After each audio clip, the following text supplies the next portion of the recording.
Tapi kalau kami bilang penyembah batu, kaum sujud batu, kaum pemulia batu ada. Ya, batu itu berupa bentuknya seperti kelamin juga. Tapi sudah saya tidak menyebutkan agamanya apa ya Nandar ya. Kami tidak mau sujud kepada batu Nandar. Ya. Kemudian Nandar, kamu mengatakan, wah Tuhan kejam. Loh, memang Tuhanmu nggak kejam ketika menurunkan air bah. Dia kan pencipta, suka-suka dia dong. Zaman Nuh siapa yang mati? Anak-anak. Dia bunuh itu semua. Sodom dan Gomora mati juga semua Nandar. Jangan kau bilang ini dan itu. Setelah Yesus datang, Yesus tidak ada memerintahkan peperangan. Kemudian ketika Muhammad melakukan peperangan, itu sudah jauh beda dengan Yesus Nandar. Tidak bisa kau samakan. Yesus tidak pernah memerintahkan peperangan. Mengenai jual belilah pedang. Maksudnya kan aku bilang. Pedang itu di kami. Itu artinya firman Tuhan Nandar. Dia mengajari selalu menggunakan makna tersurat dan tersirat. Kenapa kau ketawa? Memang itu yang terjadi. Tapi kau belum bisa menunjukkan ayat. Mana di situ Allahmu mengasihi kafir. Gak ada Nandar. Bahwa kafir bisa masuk surga pun tidak ada. Tuhanmu benci sama kafir Nandar. Kau baca dulu surah 60 ayat 13 dan surah 4 ayat 66. Kau baca dulu surah 4 ayat 66 itu. Disuruh bunuh diri. Tuhan apa yang menyuruh umatnya bunuh diri Nandar? Di kami nggak ada bunuh diri disuruh. Cuman hanya di Islam lah diajari untuk bunuh diri.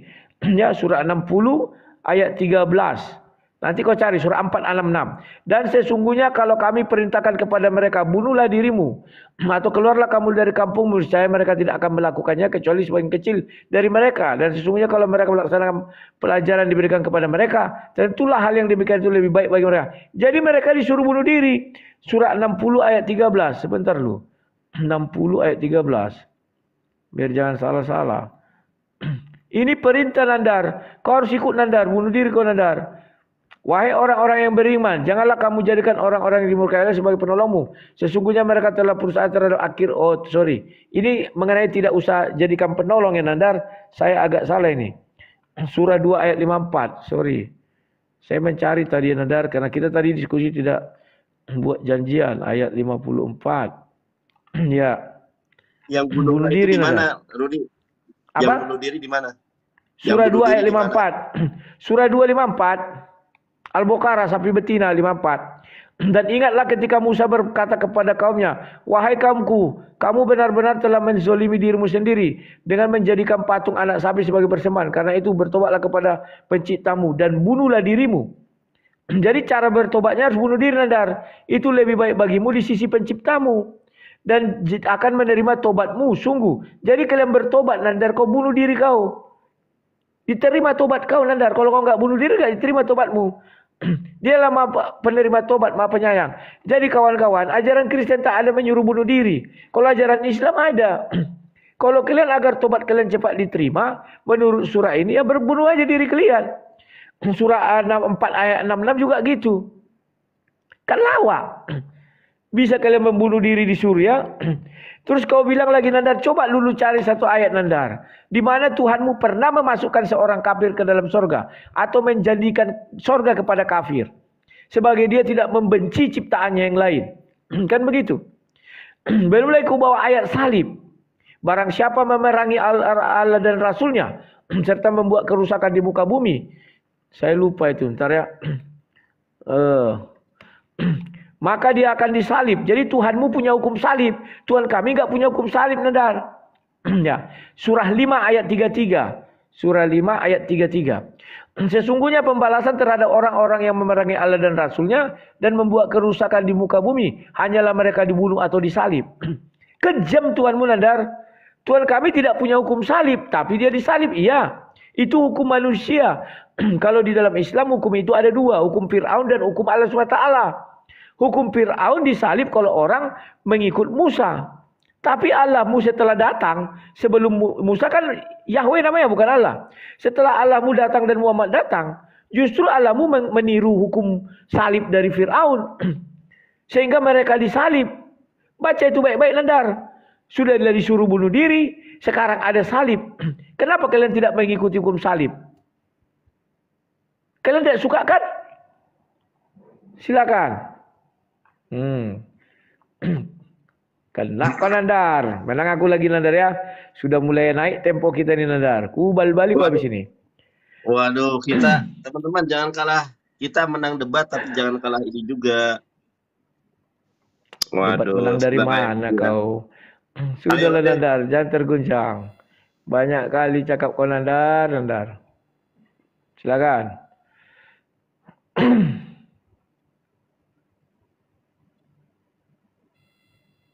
Inilah ya, si Rudi ini nggak ada ilmu benar-benar ya. Mengutip mengutip Quran surat Al-Baqarah ayat ke-54. Padahal itu adalah ayat yang berbicara bagaimana aturan, bagaimana regulasi, bagaimana hukum yang berada pada zaman Nabi Musa. Jadi itu bukan hukum Islam. Itu hukum yang berlaku ketika pada zaman Nabi Musa, di mana Alkitabmu saja menceritakan tentang hal itu. Kamu jangan tutup diri, kamu jangan menutup diri tentang hal ini, Rudi. Loh, kamu ternyata bukan hanya tidak tahu sejarah Al-Quran, secara sejarah Bible, firman Tuhan yang kamu anggap firman Tuhan itu kamu ingkari. Air bah juga ada di dalam Biblemu. Kamu menghujat Tuhanmu sendiri, Rudi. Oke, kalau kita lihat, Rudi, nih ya, tadi kamu mengatakan menyembah batu. Yang menyembah batu itu orang Kristen. Menurut kitab sucinya, di mana itu? Kita lihat ya teman-teman ya. Nih, orang Kristen itu menyembah batu. Ilahku, ini ya, ini terjemahan Gabrul ini. Dalam bahasa Ibraninya bukan Allahku, tetapi Tuhanku. Tuhanku gunung batuku. Yang mereka sembah adalah gunung batu. Makanya banyak orang kafir yang pergi ke Gunung Lawu. Gunung di Jawa Timur, pesugihan, itu kebanyakan penyembah manusia loh, yang minta kaya di situ. Ya kan? 2 Samuel 22:47. Tuhan hidup, terpujilah gunung batuku. Jadi yang menyembah batu itu kamu, bukan kami. Coba Anda tunjukkan dalil dalam Al-Quran bahwa umat Islam menyembah batu. Nggak ada. Kalau yang menyembah batu dalam Bible, ya Tuhanmu itu batu. Ya, 2 Samuel 22:47, Tuhan Kristen batu. Mazmur 18:2, ya Tuhan bukit batuku, batu. Ya. Kemudian, pertahananku dan penyelamatku, ilahku gunung batuku. Tuhan hidup, terpujilah gunung batuku. Yang menyembah batu itu ya ente. Ya nabok lagi. Sudah aku bilang, kamu bukan berdebat dengan orang yang baru kemarin sore berdebat. Saya dan Anda sudah berdebat dari tahun 2009. Anda lupa itu. Ya, bukankah dulu sudah pernah saya jabarkan? Masih pura-pura on. Oke, lalu yang kedua. Nih saya kasih tahu.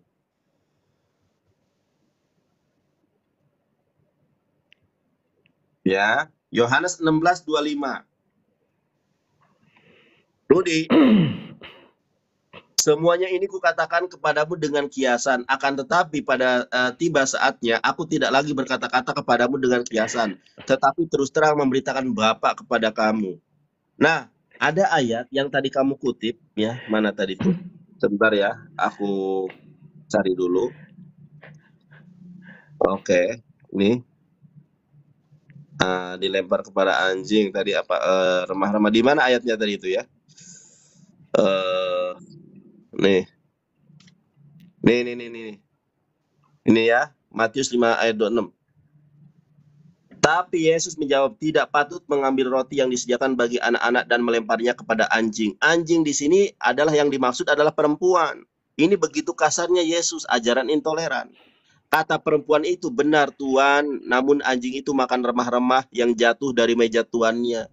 Nah kan, jelas di sini, anjing di sini, kalau kamu belajar bahasa Indonesia dan kamu melihat konteks ayat ini perempuan Kanaan yang percaya, ini berbicara tentang orang perempuan Kanaan yang minta anaknya disembuhkan oleh Yesus. Tetapi apa yang kata Yesus? Perumpamaan anjing. Kamu mau aku perumpamaan seperti anjing? Ya kan? Ini adalah ajaran intoleransi dari Yesus. Cuma memang kitabnya sudah dirubah. Kalau umat Islam memuliakan, ya, mengagungkan Yesus Kristus. Yesus Kristus memang umatnya Nabi Muhammad. Nanti tugas daripada Yesus nanti adalah pertama mematahkan salib. Jadi dogma dan doktrin Trinitas dan Jesus only akan dihapuskan oleh Yesus. memusnahkan babi. Yesus akan mengharamkan babi, ya, akan mematahkan salib, akan dipatahkan doktrin-doktrin Tritunggal. Ini sudah berapa menit? 1 jam 38 ini kita live ya. Di YouTube 1 jam 10 menit. Kira-kira berapa putaran lagi? Di YouTube tadi kan kita kan tadi berhenti Nandar. Iya, mau berapa putaran lagi nih? Ini jam 10. Terserah lah. Kan kau tadi duluan, habis itu aku dulu baru closing statement bisa. Gimana? Kan kau tadi duluan. Berarti aku lagi. Terus? Baru closing statement aku, baru kau. Baik, silakan. Berarti dua kali PK ini buat kamu ya? Ya. Oke, 3 kali lagi. 2 kali kok 3 kali? Kau sekali, kan dia 3 kali. Oh iya. Sudah, oke. Nandar, aku tidak pernah mengatakan itu untuk kalian Nandar. Kaum sujud batu, kaum sanja batu, kaum pemulia batu. Kenapa kau merasa? Artinya di situ kau mau mengakui bahwa kalian melakukan sujud batu, memuliakan batu, menyembah batu. Aku nggak ada bilang tadi. Video bisa diputar. Kasihan kau Nandar, tersiksa kau. Kalau aku tinggalkan aja itu Nandar. Setiap apa yang dibilangkan orang kita merasa. Buat apa Nandar? Kemudian Nandar, terima kasih kau sudah mengakui Musa bukan Islam. Terima kasih Nandar. Artinya selama ini kalian menggembor-gemborkan Musa Islam, ternyata bukan Islam. Terima kasih Nandar. Ya, Isa pun bukan Islam. Kan begitu Nandar. Paham ya? Kemudian air bah. Wow, cari remis.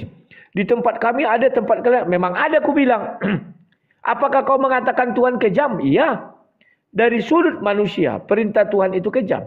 Tapi dari sudut Tuhan itu tidak kejam Nandar. Karena dia Maha Pencipta. Paham kau Nandar? Tetapi yang anehnya kawan, setelah Yesus datang, Yesus mengajarkan kasih. Kenapa setelah Yesus naik ke surga justru kasihnya hilang? Diganti dengan ayat untuk memerangi, pedang segala macam. Kan lucu Nandar. Ya. Kemudian kau buat 2 Samuel. Wah, ini Allah adalah gunung batuku. Setiap ada kata batu itulah itu. Nandar. Tadi kau sudah membuka ayat itu kan. Bahwa dikatakan di situ. Semua ini kukatakan kepadamu dengan kiasan. Tuhan kami banyak menggunakan kiasan. 2 Samuel 22. Jelaskan Daud mengatakan perkataan nyanyian ini kepada Tuhan. Dia sedang menyanyi. Artinya bukan makna sesungguhnya. Paham nggak kau? Pakai isi kepalamu dikit. Malu tau Nandar. Tiap kita debat kau selalu suka-suka mau menafsir. Kalau ku tafsir kitabmu suka-suka kau marah. Kau bilang aku tidak berakal. Ini kau tidak berakal. Ya. Ini kepada Tuhan pada waktu Tuhan telah melepaskan dia dari cengkeraman semua musuhnya dan cengkeraman Saul. Dia bercerita tentang musuh-musuhnya Nandar. Maka digambarkannya lah Tuhan itu seperti gunung batu. Benteng perlindungan. Bisa nggak kau menghantam batu? Kan nggak bisa. Batu itu gunung itu besar maksud saya. Batu itu keras. Jadi dia menggambarkan bahwa Tuhan itu adalah benteng perlindungan yang kokoh. Allahku, gunung batuku, tempat aku berlindung. Bukan berarti dia menyembah batu. Mana ada dibilang, Allahku, aku sujud menyembah engkau yang adalah batu. Enggak ada. Jangan kau karang-karang. Batu penjuru. Setiap ada batu, batulah. Itu kesenangan kalian. Membuka sesuatu yang tidak ada tertulis Nandar. Ya. Baru inilah kau bilang. Apa ini? Yohanes 16.